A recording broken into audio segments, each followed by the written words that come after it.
So it's almost like the basketball gods gave me a lead today.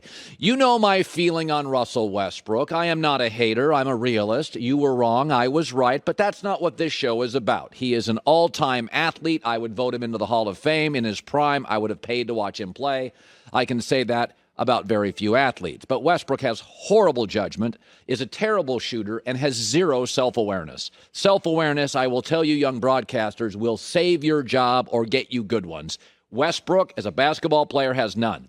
Great example last night. Oh, forget the fact the Lakers blew a 26-point lead. I don't think they'd ever done that before. I'll get to that later. So at the end of the game, Lakers trailing, inbounding the ball. Oklahoma City, a really young player for Oklahoma City. We'll show the video here. He steals the ball, and he goes down, and he dunks the ball, and Westbrook unraveled, does what Westbrook does. He's very upset. He tells the kid, you can't be doing that. You can't be dunking and showing off, which is ironic.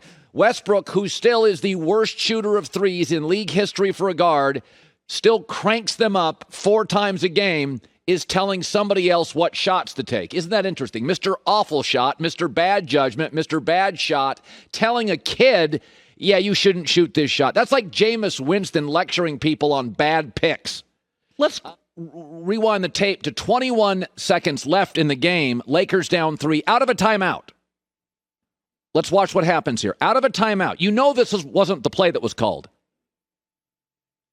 3 seconds, 21 seconds left in the shot clock. And the worst three-point shooter in the league shoots a 3. Is that what Frank Vogel dialed up? There's a saying in the NBA, open for a reason. Oklahoma City doesn't even attempt to guard him here. Watch this. They back off. They're begging him to shoot. 3 seconds into the shot clock, right out of a timeout, Westbrook takes and misses. He's shooting 17% this year on 3. This is the guy that is lecturing a kid, playing at home, sealing a win on what shot to take? You got to be kidding me. Like, new rule on the show. Russell Westbrook can do a lot of things. He can never tell any other player what shots to take. That's just a new rule on the show. And I don't want to pick on him, but the NBA didn't start really keeping stats until 1977, 1978, tracking individual turnovers, which is weird.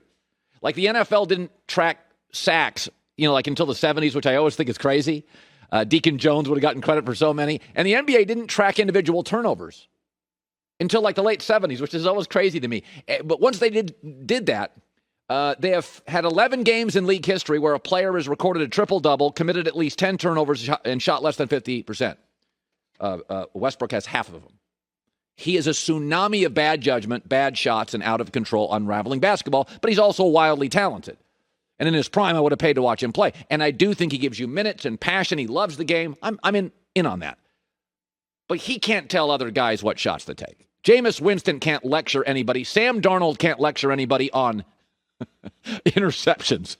Johnny Manziel can't lecture guys on bad judgment. Jameis Winston can't lecture guys on pick sixes. By the way, just to throw this out, LeBron was out. And there are those who would suggest that LeBron could have played last night, but he kind of wants to sit out because he kind of wants to watch the Lakers without him to see if he can trust Westbrook with the ball in his hands. The Lakers lost a 26-point lead to the worst team in the league last night. Why is that noteworthy? Because until last night, the Lakers were 230-0, up by 25 points in basketball games. Westbrook arrives. They blow their first game leading by that much. New rule. Westbrook can do a lot of things. I'm not saying he can't shoot, but he can't tell other players, I don't like that shot. I don't approve of your shot. Dude, you want to talk about old school? The old school basketball that I remember, guys who couldn't shoot didn't shoot. You can't shoot, you shoot a lot. Okay? Let's move to this story. So Bart Scott used to play in the NFL, very good linebacker. Now he's a broadcaster. Not sure exactly where he's at. He's on First Take yesterday. Okay. And he was talking yesterday about the Case Keenum Baker Mayfield thing. This is not me saying it. This is a guy that played in the NFL, Pro Bowl or high level. He said, quote, there's nothing special about Baker Mayfield. He does less with more than any quarterback in football. When we discussed this yesterday, I said, Baker Mayfield's no dummy.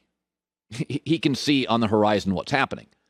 That, he's got a great O-line. He's got a great He's got a great run game, and then yet against Kansas City, he blew a lead against the Chargers. He was brutal late. And then Case Keenum comes in, and, they're both kind of the same size, and both were better kind of college quarterbacks than pro quarterbacks, kind of unheralded Texas recruits out of high school. And Case comes in, and he wins a game, and all the numbers are equal to Baker's numbers. And so what's interesting about this is, before the dam breaks, there's always leaks, right? A dam just doesn't break unexpectedly. There's leaks in the dam. There's leaks in the faucet. So this week, after Case Keenum replaced Baker and played up to Baker's level, one Cleveland player, the left tackle, said, no drop-off. And now Bart Scott says there's no difference.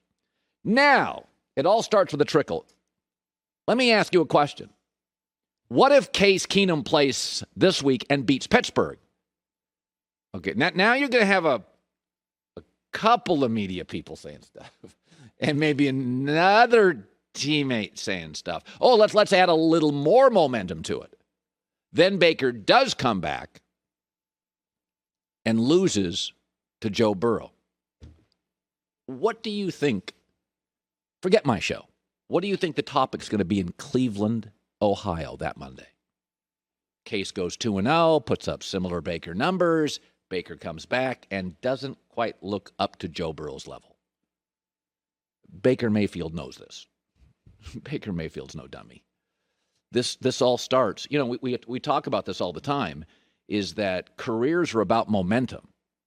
Baker didn't have any early, then last year at the end he had it, now he doesn't have it, now he gets hurt. And remember, it'd be one thing if Case Keenum played under Josh Allen, 6'6", big arm, huge athlete, nobody would make these comparisons, but Baker is 6'1", 215, and Case is 6'1" and 215, and both were unheralded Texas high school recruits, and both need help to win games, and both, let's be honest, are marginally athletic, and there's not a big gap in Vegas on the betting lines when Baker leaves and Case comes in. And, folks, this story, we just got a little trickle this week.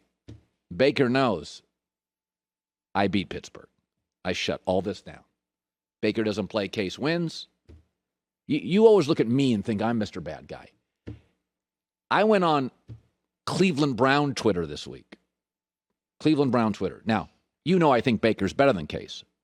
You're starting to see the leak in the dam. Now I had to win over the Steelers for Case Keenum. Now you're going to see a bigger leak in the dam. Now Baker returns, which he probably would next week, and loses Joe Burrow. The dam breaks. And Baker knows it. He's no dummy. So Baker talked about his health and him coming back and playing. He has a literal chip on his shoulder now. There's a bone chip in his shoulder. Baker sees it. To his credit, he sees it. Like you all think I'm Mr. Bad Baker. In Ohio now, when you lose the locals, forget about me, but when you lose the locals, you lose the room, right? Like if you're a politician and you run for president, if they don't even like you in your home state, if they don't like you in Ohio, you're from Ohio, you're not winning the presidency. So I can see if I was Baker, I'd be like, no, I'll play against Pittsburgh because Pittsburgh's offense is absolutely dreadful. I think it's like 27th in points, and it's bad. It's really, in 2021, Pittsburgh's offense is Jurassic. It's terrible. Thank God they have a great defensive coach and great defensive personnel, and Najee Harris can play. But you lose your home state. You just watch. Case plays and wins this week. What do you think Monday's going to be like? Forget my show. What do you think they mean saying in Cleveland Sports Radio? Because then Baker will be ready to come back. Good luck going to Cincinnati and beating Joe Burrow. And then the following week, going to New England against Belichick and beating Mac Jones, whose last 10 quarters, he's actually been pretty good. I mean, limited, but pretty good. The story, you got to see it around the corner. The story's around the corner. Baker, to his credit, sees it. He wants to play. I would be the same way. Hi, everybody. Thanks for watching. Subscribe here to get the latest from the show. Also, be sure to check out more of the best clips from The Herd or go watch a few segments from other shows on FS1.